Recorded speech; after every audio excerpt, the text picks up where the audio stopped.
எனது அருமை சகோதர சகோதரிகளுக்கு என்னுடைய பணிவான வணக்கங்கள். ஒரு சர்தார்ஜி ஒரு கடைக்கு போவார். அதாவது ஃப்ரிட்ஜு, வாஷிங் மிஷின் இந்த மாதிரி ஏசி விற்கிற கடைக்கு போவார். அந்த கடையில் இருக்கிற மேனேஜரை சந்திப்பார். ஐயா, எனக்கு ஒரு ஃப்ரிட்ஜு வேணும், இந்த மாதிரி கலர் ஃப்ரிட்ஜு வேணும்னு அவர்கிட்ட கேட்பார். உடனே மேனேஜர் சொல்லுவார், சாரிங்க, நாங்கள் சர்தார்ஜிக்கெல்லாம் இதை கொடுக்கறதில்ல. ஏன் சர்தார்ஜிக்கு கொடுக்க மாட்டீங்க அப்படின்னும் பொழுது, அதை பற்றி விளக்கம் சொல்ல எங்களுக்கு உரிமை இல்லை, நீங்கள் போயிட்டு வாங்கன்னு உடனே சர்தார்ஜி வெளியே யோசிப்பார். ஏன் நமக்கு கொடுக்க மாட்டேங்கிறான்? சரி, நம்ம வேஷத்தை மாற்றிட்டு போவோம், அப்போது நமக்கு கொடுக்க வாய்ப்பு இருக்குதுன்னு சொல்லிட்டு தன்னோட வேஷங்களை களைஞ்சிட்டு அவர் வேற ஒரு மனிதராக உள்ளே போவார். சார், எனக்கு இந்த மாதிரி ஒரு ஃப்ரிட்ஜு வேணும், அந்த ஃப்ரிட்ஜு தான் வேணும், அந்த கலர் தான் வேணும்னும் பொழுது உடனே மேனேஜர் சொல்லுவார், இல்லைங்க, நேற்று சொன்ன மாதிரி தான் இன்றைக்கும் உங்களுக்கு நாங்கள் சர்தார்ஜிக்கு கொடுக்குறதில்ல அப்படின்னும் பொழுது, எப்படி கண்டுபிடிச்சிங்க? நான் தான் வேஷத்தை மாற்றிட்டு வந்திருக்கேனே அப்படின்னும்போது, ஏங்க, வாஷிங் மிஷினை பார்த்து ஃப்ரிட்ஜுன்னு நீங்கள் தான் நேற்று கேட்டீங்க, இன்றைக்கும் அதே வாஷிங் மிஷினை பார்த்து ஃப்ரிட்ஜுன்னு கேட்குறீங்க. இந்த உங்கள் முட்டாள்தனத்திலே பார்த்து உங்களை சர்தார்ஜின்னு என்னால் கண்டுபிடிக்க முடியாதா? அதனால் கொடுக்குறதில்ல அப்படின்னு சொல்லிடுவார். இப்போது எதுக்கு இந்த கதைனா, நம்ம சிரிக்கிறதுக்காகவோ இல்லை ஏதாவது ஒரு மற்றவங்களை தாழ்த்ததுக்காகவோ இந்த விஷயத்தை நான் இந்த கதையை சொல்ல வரல.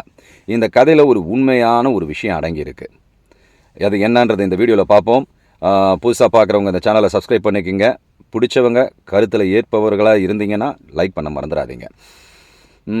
அப்புறம் பகவத்கீதை எல்லாருமே படிச்சிருப்பீங்க. பகவத்கீதையில், அதாவது ஆன்மீகம்ன்ற அந்த இதில் நாட்டம் உள்ளவங்க பகவத்கீதை படிக்காமல் இருந்திருக்கவே முடியாது. அதில் கர்மத்தை செய், பலனை எதிர்பாராதேன்னு அர்ஜுனனுக்கு கிருஷ்ணர் போதிச்சிருப்பார். அதுதான் நம்மளுடைய வீடியோலையும் பிரதான ஒரு விஷயமாக அடங்க போகுது.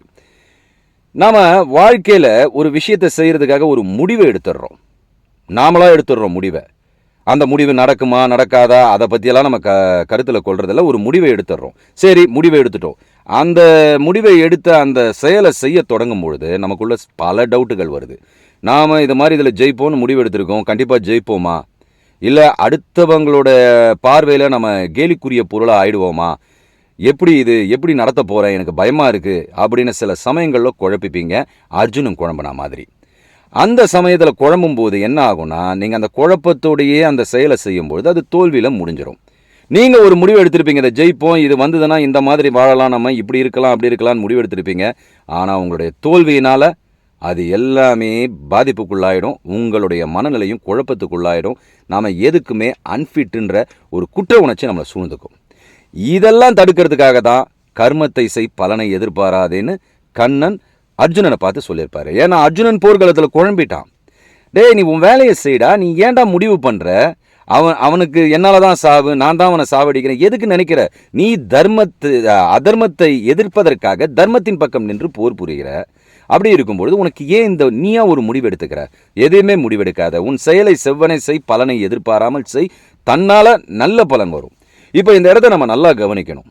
ஒரு விஷயத்தை நம்ம செய்யும் பொழுது, எந்த முடிவெடுக்காமையும் செய்யும் பொழுது, அந்த செயலில் மட்டும் நம்மளுடைய கான்சன்ட்ரேஷனை முழுமையை செலுத்தணும்னா நமக்கு எந்த குழப்பமும் ஏற்படாது.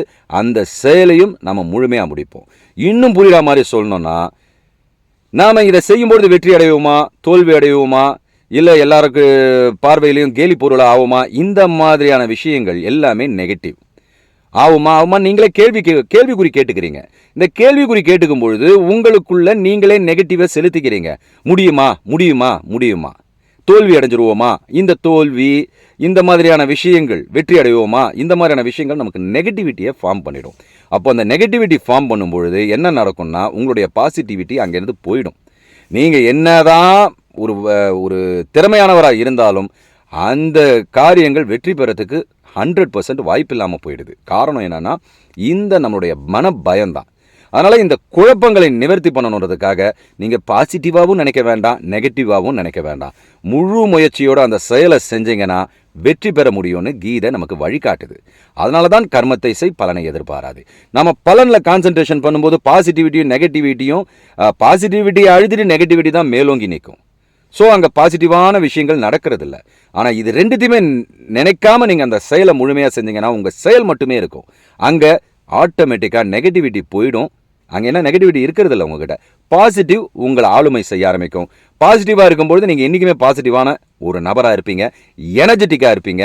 உங்களுடைய வாழ்க்கையே பிரகாசமாகிடும். காரணம், உங்ககிட்ட நெகட்டிவிட்டி இல்லை. ஸோ இந்த நல்ல நாளில் நாம் ஒரு உறுதிமொழி எடுத்துப்போம். அதாவது இன்னைக்கு பொங்கல். இந்த பொங்கல் நாளில் இந்த வீடியோ உங்கள் முன்னால் சமர்ப்பிக்கிறேன்.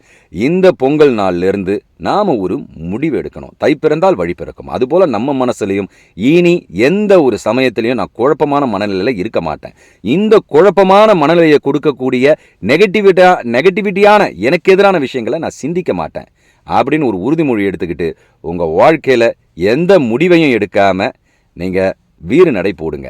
வெற்றி பெறலாம். நிச்சயமாக வாழ்க்கை வாழ்வதற்கே அந்த வாழ்க்கையை ருசித்து ரசித்து வாழ்ந்து பார்ப்போம். நன்றி, வணக்கம், ஜெய் ஹிந்த்.